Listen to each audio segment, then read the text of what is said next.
I'd like to remind you that value is subjective, and I, as well as thousands of others, do think it's $50 cool. I'm going to tell you why, and I'm going to allow you to make that decision.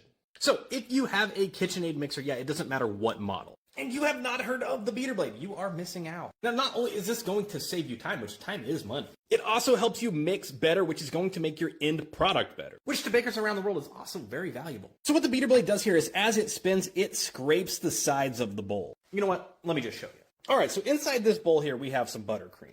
And take a look here. When we put on our regular paddle, and then we go ahead and turn on this machine, we're going to see what happens here. Take a look. That buttercream just gets plastered all over the sides of the bowl.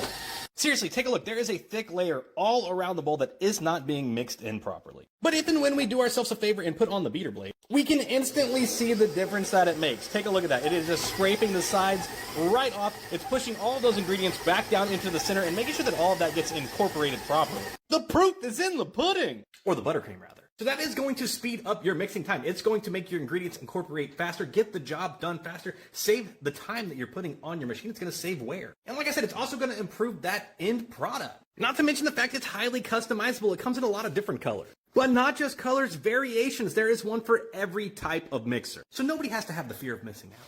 Now the beater blade, it works the same with all of these mixers. It's going to improve the function on all of them. But you do need to make sure you choose the right one. So if you have a lock right here and your head tilts up and down, you want the model THM. If you have the K5SS, yes, any machine that has these 4 big bolts that mount the head to the neck, you're gonna want the 5LM. Now the 5LM, it can be just a little bit tricky because there are a few pro models that use it. The Professional 6000 HD needs the 5LM, as well as the Professional HD. And then the rest is easy. If your machine looks like this, a Professional 600, 7-quart Pro lines, 8-quart commercials, or any of the new 5.5, 6, or 7-quart machine, those are all going to use the XL Max. All it's left to say is if that's not valuable to you, I don't know what is. Pick up the proper beater blade for your machine in the link below. Oh, and by the way, if you want to make your life even easier, you can also grab one of these pour chutes. They just clip onto the side of the bowl, and it gives you a nice wide area to add ingredients while the machine is mixing, rather than trying to fight this little space here or taking the chance of getting your hand caught in there. It works for both wet and dry ingredients. If you don't have a beater blade or a pour chute in your arsenal,